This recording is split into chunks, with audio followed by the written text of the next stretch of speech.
Los bandidos de Río Frío, de Manuel Paino. Segunda parte. Capítulo 53. Sentencias de muerte decretadas por Evaristo. Los horrores y sangre de la hacienda de San Vicente, las agitaciones políticas de la capital y los tormentos del alma de Relumbrón no habían turbado la serenidad del cielo azul en que vivían doña Severa, Amparo y Casilda. Y mencionamos a Casilda porque ya no era criada, sino que se contaba como de la familia. Tanto así supo la muchacha granjearse el cariño de sus amas. Las tertulias de Relumbrón cada vez eran más lúcidas, más lucidas. La asistencia, sin faltar un solo jueves, del marqués de Vallealegre, les había impreso un carácter altamente aristocrático. Ya no concurrían allí tenientes de caballería, ni escribientes de la dirección de loterías, ni corredores de semillas, sino personas de todo peso por su dinero, por su posición social o por su talento como poetas y literatos. El maestro Elízaga no faltaba, y cada semana era un vals, unas cuadrillas, una improvisación del más refinado gusto y de la más completa novedad. Todo pasaba de la manera más cordial, y las horas se deslizaban sin sentir. Se platicaba, se cantaban piezas escogidas por las señoritas más adelantadas de entre las discípulas del maestro Elízaga, y solían las criadas arrimar las sillas a los costados del salón y bailarse algunas contradanzas y cuadrillas.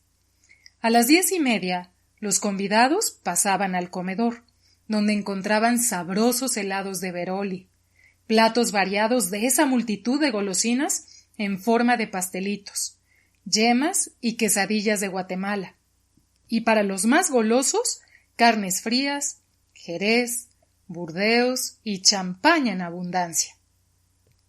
Volvía la reunión al salón a continuar la conversación, la música y el canto, y antes de las 12 cada cual sabía que tenía que tomar su sombrero y despedirse.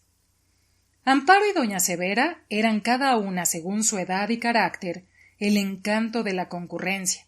A todos atendían, con todos platicaban un momento, y las más veces, de esas conversaciones con las amigas, resultaba auxiliada con dinero una viuda con hijos, una muchacha doncella en peligro colocada en las vizcaínas o en un convento, un empleado pobre y enfermo socorrido con médico y botica, en fin, alguna obra de caridad, porque hija y madre nunca se acostaban contentas si no habían hecho una buena obra. La tertulia solía interrumpir el viernes el método de su vida. Pero el resto de la semana no dejaban de oír su misa temprano, de practicar sus devociones con los criados y de confesar y comulgar cada mes. En cuanto a Relumbrón, pasado el disgustillo ocasionado por el relicario tocado al sepulcro de Jesucristo, no daba motivo aparente para que su familia tuviese ningún motivo fundado de queja. Sus almuerzos y cenas con Luisa no habían llegado a noticia de su mujer, y en cuanto a los robos, heridas y pleitos en la ciudad y fuera de ella, el público echaba todo a cargo del gobierno y de las autoridades, sin que nadie, ni remotamente, quizás solo el ciego Dueñas, se atreviese a pensar que era el jefe de una terrible asociación. Pero el contento y la satisfacción de doña Severa se habían aumentado con un suceso que ella esperaba de un momento a otro, y que con los ojos de madre había observado cuidadosamente hacía meses. El marqués de Vallealegre se había declarado oficialmente, y don Pedro Martín de Olañeta fue encargado de pedir con toda solemnidad la mano de Amparo. El marqués, con el tacto y experiencia de hombre de mundo, había ido gradualmente conquistando la confianza de Amparo y ganando su corazón por tiernas y multiplicadas finezas que sólo saben hacer los hombres de exquisita educación que aman de veras, y llegó a abrigar en su pecho una loca pasión por tan encantadora muchacha, y a formarse un delicioso plan de felicidad doméstica. Amparo, por su parte, no había amado a nadie. Los tertulianos no pasaron nunca de eso que llaman flores, es decir, frases comunes de elogio, que cuando son dichas por gente de cabeza vacía, hacen reír a las muchachas, o cuando menos las dejan enteramente frías. El marqués no era un joven, pasaba ya de los 40, pero la vida regular, el buen orden que había puesto don Pedro Martín de Olañeta en sus negocios, el amor y el trato diario con Amparo lo habían rejuvenecido. El color rosado sobre una piel fina y blanca había vuelto a sus mejillas. La barba negra apenas tenía una que otra cana que le hacía bien. Y con el entusiasmo y las ilusiones de novio, el brillo y la expresión de sus ojos acompañaba a sus palabras insinuantes. Y después era tan delicado y respetuoso con Amparo que ésta comenzó por apreciarlo y concluyó, sin sentirlo, por enamorarse perdidamente de él y no pensar ya ni en sus santos y en vírgenes favoritas, y confiarle a la madre sus secretos sentimientos, sus temores y sus esperanzas. El único obstáculo que había detenido al marqués para resolverse definitivamente era la desigualdad de condiciones. ¿Quién era Relumbrón? Nadie lo sabía en México. ¿De qué familia procedía? Tampoco. ¿Podría explicarse satisfactoriamente la procedencia de un hombre que nunca hablaba de su padre ni de su madre y que no tenía parientes ni personas que lo hubiesen conocido en su niñez o en su juventud? Bien a bien, ni se sabía dónde había nacido. Unos decían que en Morelia, otros que en Jalapa, la mayor parte en Veracruz. El ciego Dueñas decía que no era más que un pícaro habanero. El marqués tenía muy presente la dolorosa catástrofe de la hacienda del Saus, en que realmente figuró él mismo con el doble carácter de verdugo y de víctima. Si el conde hubiese consentido en el casamiento de Mariana con el hijo de su administrador, en vez de haber martirizado cruelmente a su hija y echado a perder la razón, labrando él mismo su desgracia, tendría unos nietos que alegrarían su vejez, sus intereses muy bien atendidos, y su única hija llena de felicidad, agradecida y amorosa, con un padre que de una manera natural y sin esfuerzo ninguno había sabido hacerla dichosa. ¿Qué le importaba en resumen al marqués de Villalegre que Relumbrón no fuese como él, marqués o conde, si su hija, además de la hermosura, tenía la verdadera nobleza que consiste en los elevados sentimientos y en una vida irreprochable? Aparte de estas consideraciones, amaba apasionadamente y era amado, y esto bastaba para que no sacrificara la felicidad de su vida a las preocupaciones sociales. Así, cuando don Pedro Martín de Olañeta, conforme a las instrucciones del marqués, se presentó a pedir amparo, los padres contestaron, o mejor dicho, doña Severa, que no eran dueños del corazón de su hija, y que la dejaban en la más completa libertad. Amparo, que no conocía el disimulo, ni se detenía en fórmulas vanas y mentirosas, contestó decididamente que su corazón era del marqués, y que si sus padres consentían, ella no deseaba otra cosa sino hacer feliz al hombre que la había escogido para compañera de su vida. Dio mucho en qué pensar este suceso a Relumbrón, como el más importante de su vida íntima. De por fuerza le vinieron a su alma, aunque criminal y envilecida, los sentimientos paternales y los recuerdos de la educación religiosa que recibió de las buenas gentes a quienes fue entregado por la moreliana. Si un día u otro, porque los criminales siempre están llenos de temores, se descubría alguna de sus fechorías, ¡qué golpe tan terrible para su esposa y para su hija!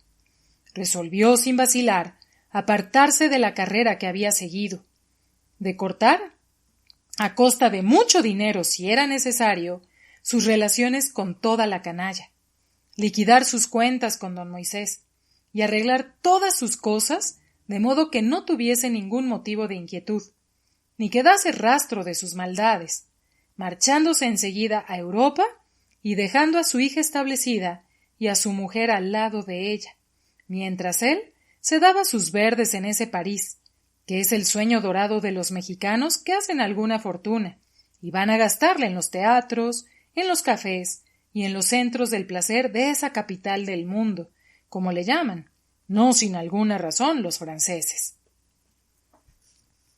Fácil le parecía a Relumbrón lograr su intento.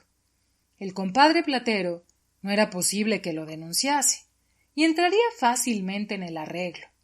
Liquidadas sus cuentas, bien les quedaban limpios el oro, plata y buenas fincas, más de 400,000 pesos. El licenciado Chupita estaba ya muy rico, y el molino de Perote quedaría solo para harinas, destruyéndose troqueles y maquinaria. El tuerto Cirilo no lo conocía personalmente, y se entendía con doña Viviana, la que, muy rica también, guardaría por su propio interés un silencio eterno, y quedaría muy contenta con la mitad de las utilidades de la fábrica de vestuario. Don Moisés quedaría en libertad de seguir o no en la partida de juego, y tendría que callar también. Además, nadie podría probar que su baraja mágica había despojado a comerciantes ricos, dejándolos a punto de quebrar. El obstáculo serio que se le presentaba era Evaristo, un borrachón cobarde, insolente, cómplice de todas sus maldades, y el único que estaba en el secreto del robo de la calle de don Juan Manuel. No lo dejaría vivir tranquilo, y era un amago constante, pero creyó encontrar el medio probable de hacerlo desaparecer para siempre. No había más que ponerlo enfrente de Juan, autorizándolo para que obrara como se le diese la gana. Habría un duelo o cosa semejante, y en la lucha estaba seguro que Juan mataría a su adversario, o los dos se matarían. Ya había prometido a Juan que le proporcionaría la ocasión de vengarse, y no era necesario más que cumplirle la palabra. Las cosas urgían. El marqués había comprado una casa en la ribera de San Cosme, con un hermoso jardín, y unos muebles muy de moda, venidos de París, para regalárselos a Amparo. Preparaba al mismo tiempo los regalos de boda, y el compadre Platero le había vendido cosa de 10,000 pesos de alhajas, las mismas robadas al marqués y transformadas, y las amonestaciones deberían comenzar a leerse dentro de pocos días en la parroquia. Relumbrón no perdió tiempo. Marchó al molino, donde no le costó trabajo persuadir al licenciado Chupita, y quedó convenida la manera de despedir a los operarios y de destruir la maquinaria. Del molino caminó al día siguiente para la hacienda. ¿Y cuál fue su sorpresa al encontrarla sola y silenciosa? Llamó al mayordomo de campo, que era un indio muy práctico en las labores, pero que no sabía leer ni escribir, y procuró informarse de lo que había pasado. El mayordomo, acostumbrado a las entradas y salidas de gente a caballo y de las ausencias de Juan, más frecuentes desde que tenía a Lucecilla en San Martín, no había hecho alto en el acontecimiento. Así, ninguna explicación pudo dar a su amo. Relumbrón entró al despacho y al cuarto de Raya. Ni una carta, ni un renglón escrito en ninguna parte. Los papeles estaban en orden, el dinero en la caja, las cuentas liquidadas hasta el día de la fuga. La última raya la había hecho el mayordomo, y en la mesa estaban los medios y cuartillas sobrantes. Evidentemente no había habido robo, sino otra causa muy grave les había obligado a esa repentina deserción. Relumbrón recibió con esto un golpe terrible, y el pánico se apoderó de él, creyendo que este suceso era la señal de su desgracia. Dejó al mayordomo encargado de la finca y regresó a México cabizbajo y triste. Al día siguiente, cuando menos lo esperaba, lo sorprendió Evaristo, colándose de rondín hasta su despacho. Hubo otra persona que se sorprendió más que Relumbrón de esta visita intempestiva, y fue Casilda. Uno de los quehaceres que tenía en la casa era entenderse con la lavandera, preparar la ropa limpia del coronel, examinarla, pegarle los botones y colocarla en su lugar, de modo que todo estuviera en orden y a la mano, porque en este punto nuestro héroe era lo que en familia se llama muy cócora, y doña Severa y Amparo querían darle gusto hasta en esas cosas insignificantes. Entre el despacho y la recámara de Relumbrón había una pieza larga y oscura, y allí se habían colocado unos armarios y percheros donde éste tenía toda su ropa blanca y de paño perfectamente colocada. Casilda, cuando observaba que el amo se había levantado y pasado a trabajar a su gabinete, sacudía y hacía la cama, retiraba la ropa sucia y colocaba la limpia en los armarios, de modo que la encontrase ya arreglada, pues muchas veces designaba en la noche el pantalón, el chaleco, la levita, frac o uniforme que debía ponerse al día siguiente. Esta mañana Casilda hizo lo de costumbre y se retiraba, cuando una voz que la llenó de terror y que escuchó en el despacho la detuvo junto a la puerta. Aplicó el ojo a la cerradura y reconoció al instante a Evaristo. ¿Cómo este hombre, de cual ni se acordaba ya, estaba allí, vestido como un caballero? No lo podía comprender. La curiosidad, el susto, el temor de hacer ruido al abrir la puerta de la recámara que había cerrado, o todo junto, la clavaron en aquel lugar, sin que hubiese sido dueña de moverse, aun cuando su amo hubiera tenido la idea de entrar por cualquier motivo al cuarto oscuro. Coronel, estamos en un gran peligro. En uno de estos días seremos descubiertos. Y ya se figurará lo que pasará, dijo Evaristo, quitándose el sombrero y sentándose en una silla con la mayor confianza.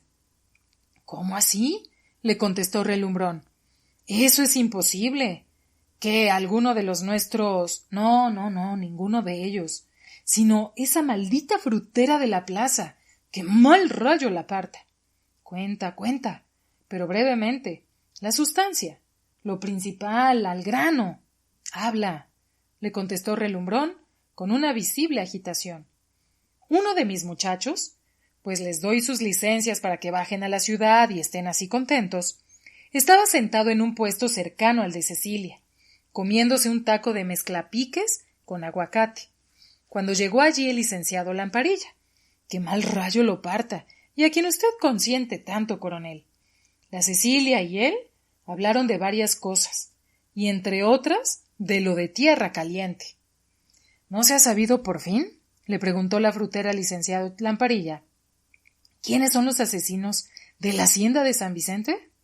¿Quiénes han de ser, muchacha? Le contestó el licenciado. ¿Más que los dorados? Pero échale un galgo.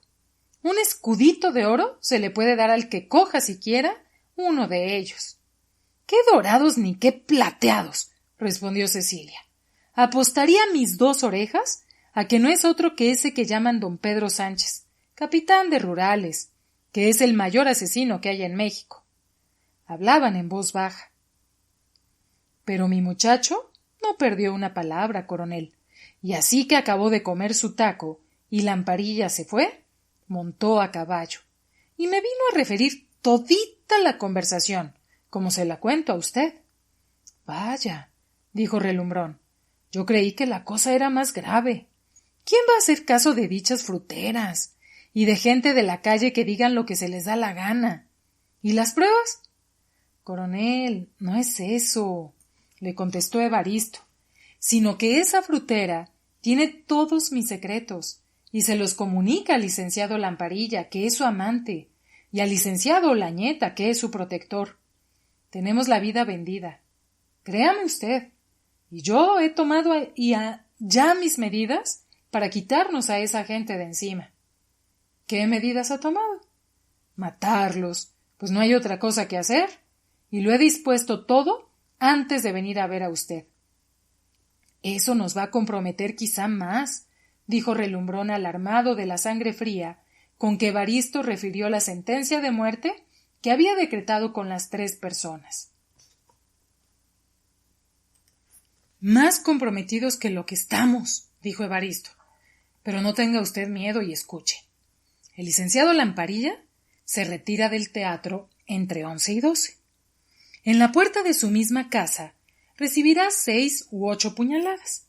La calle está sola, y cuando el sereno se mueva, ya los muchachos estarán en la plazuela de San Sebastián y se meterán a su casa a dormir muy tranquilamente. La condenada frutera morirá de un par de buenos bijarrazos en la cabeza. 3 o 4 de mis muchachos irán al mercado, comprarán cualquier cosa, se harán de razones, se agarrarán a las trompadas, después levantarán piedras y por casualidad le tocará una a la frutera, que le haga saltar los sesos. No chistará palabra, caerá redonda, yo se lo aseguro, coronel. Los muchachos, en la bola que se arme y a la que concurrirán otros, se escaparán. Y si los cogen, dirán que no lo hicieron adrede y que era entre ellos que se apedreaban. El licenciado, que todas las noches toma su chocolate, al mascar la última sopa, caerá de la silla como si le hubiese partido un rayo. Una herbolaria me ha dado unas bolitas, que no hay más que echar 4 en el jarro donde se hace el chocolate, y la cocinera, que es nuestra, está comprometida. Al servir el chocolate se marchará, y nadie la volverá a ver. —¿Y cuándo vas a hacer todo eso? —le preguntó Relumbrón. —Mañana todo quedará concluido. A cosa de las 10 el pleito en la plaza. A las 7 el chocolate del licenciado don Pedro. A las 12 de la noche su merecido a Lamparilla. Y pasado mañana no tendremos enemigos. Mi opinión es que no hagas nada ni se necesita. Yo hablaré con Lamparilla y con don Pedro, y con maña indagaré lo que ellos saben y el mal que nos pueden hacer. Hasta entonces, yo no espero ni una hora, dijo Evaristo. No me puedo fugar, porque entonces pierdo todo el dinero que he ganado, que no me puedo llevar, y tampoco quiero que por una denuncia cualquiera nos cojan, y una vez en manos del licenciado don Pedro, somos perdidos. Quiera usted o no quiera, lo he de hacer. Y estoy resuelto a todo. Si a usted no le parece, no me empeño. Entonces yo mismo me iré a presentar al juez, y si me da palabra de perdonarme la vida, le daré la punta del hilo y él desenredará la maraña. Es mi última palabra. Pero todo lo que estás diciendo es insensato. No lo haría un chicuelo. Pues yo lo haré, y no hay más que hablar.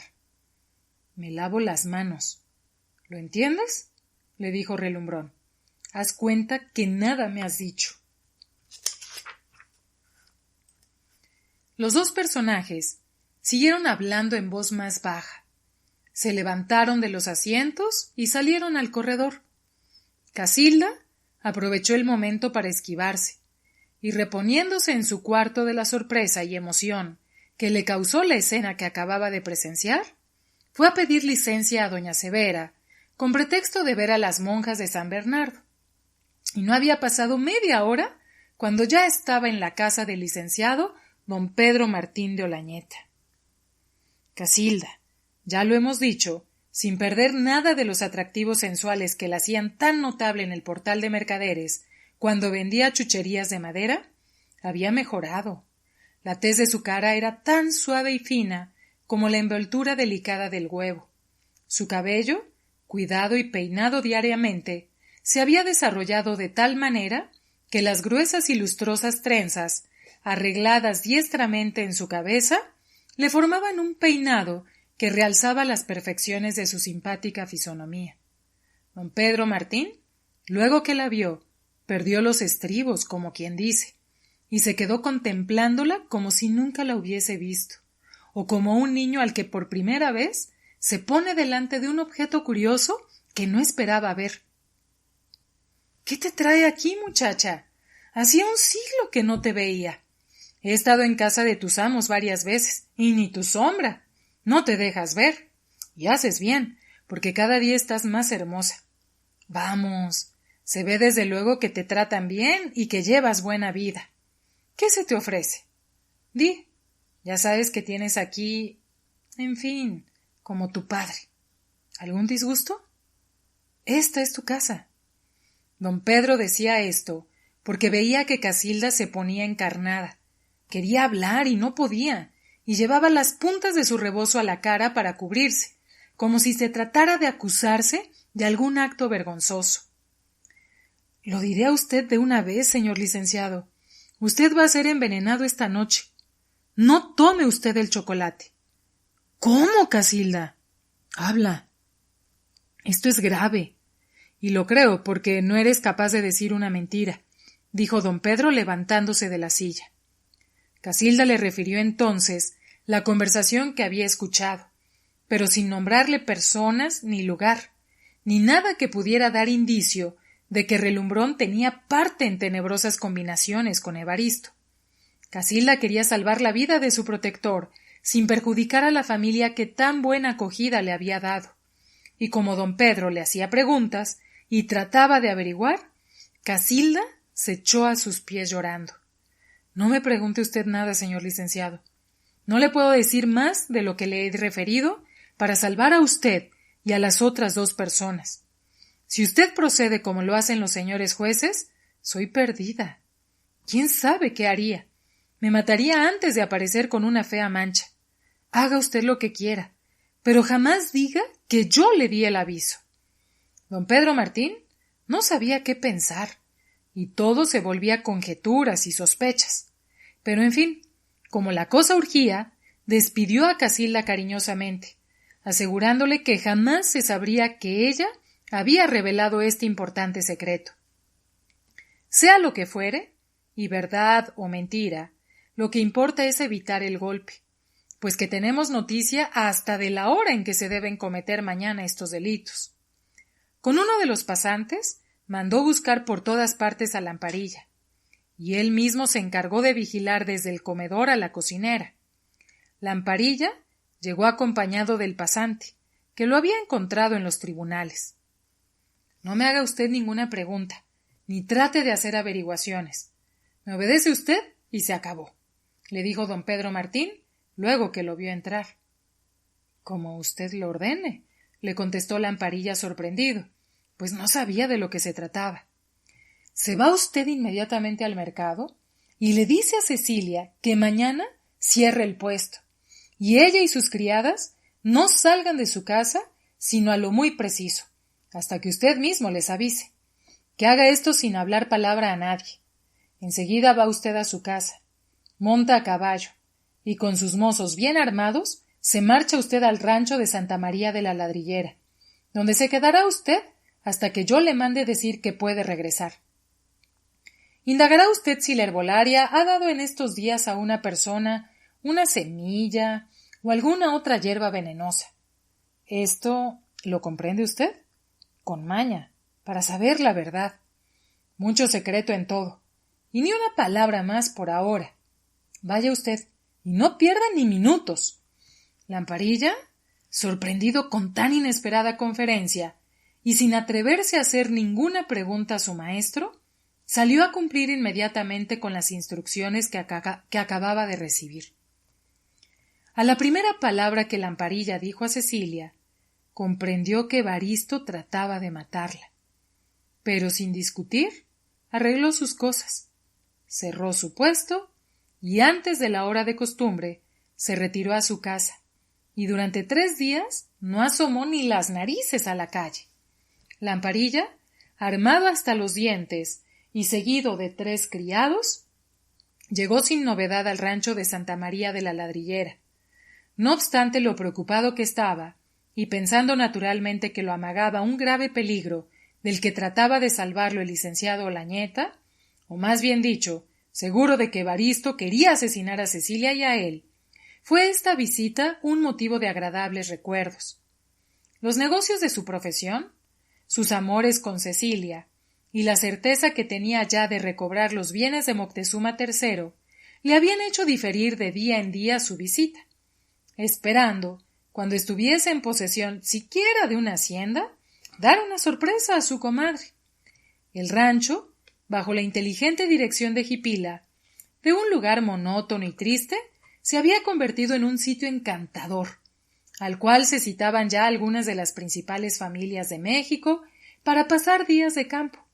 El jardín, que comenzaba en las quiebras de la cuesta, plantado al estilo de los célebres jardines de Nezahualcóyotl, en Texcoco, presentaba desde lejos un aspecto de una gran alfombra oriental.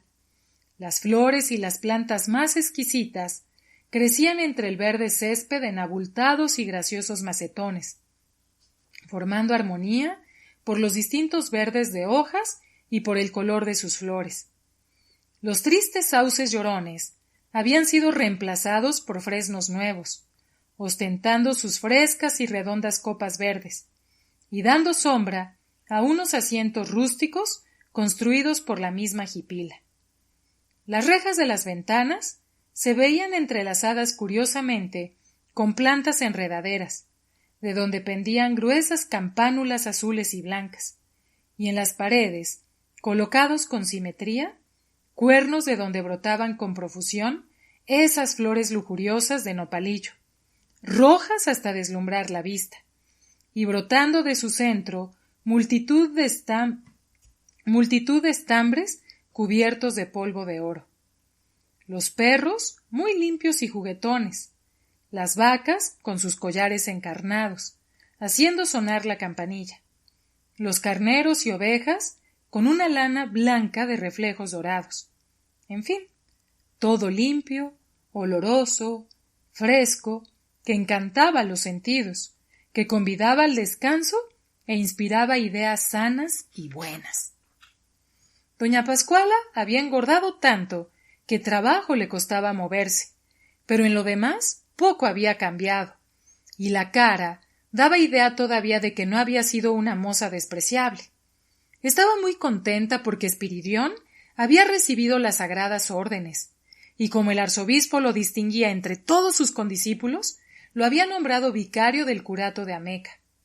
Moctezuma III de vez en cuando se había aparecido por el rancho, muy buen mozo, con su uniforme militar, y siempre seguido de 2 dragones. Solo de Juan no había noticia, y doña Pascuala no lo podía recordar sin que sus ojos se llenasen de agua. En cuanto a Jipila, como siempre, no había pasado día por ella, muy peinadita, con su cabello negro muy lustroso, sus mejillas muy frescas y sus dientes muy parejos y blancos, siempre de fuera, pues no la abandonaba una sonrisa y no podía hablar sino así. Lamparilla no tuvo ninguna dificultad para saber lo que el licenciado don Pedro Martín consideraba como muy delicado y difícil. A la primera interpelación de Lamparilla, Jipila le contestó riéndose. Ya iba yo a darle hierbas venenosas, ni a ese ni a ninguno. Vino aquí un ranchero, que le llaman el aposentador, y que vende pasturas a los arrieros y a las caballerías que andan en el monte. Aquí compran mucha cebada y paja, y se la lleva en carros. Me dijo que tenía una mujer que le daba mala vida, y se la pegaba con todo el mundo, que estaba celoso y la quería matar, pero de modo que no se conociera que él lo había hecho. Me rogó, me ofreció dinero, me amenazó y cuanto usted quiera, y yo a ni responderle a tanto chisme, hasta que, por quitármelo de encima, le di unas semillas secas de árbol de pirú, asegurándole que con 4 que se echaran en el chocolate o en el caldo, bastaba para matar una gente sin que quedara rastro alguno de los médicos que pudiesen conocer. Lamparilla, contento con su residencia en el rancho y con las pláticas de doña Pascuala, pensó que alguno había sorprendido con una falsa denuncia a don Pedro Martín, y rió mucho de la ocurrencia de Jipila. ¿Y si viene a reclamarte, cerciorado de que no han hecho efecto las bolitas, y diciéndote que te has burlado de él? Yo le contestaré cualquier cosa, y si se molesta, lo amenazaré con el juez de Tlanepantla. Pero nada hará, porque en ninguna parte encuentra mejor pastura ni más barata que aquí.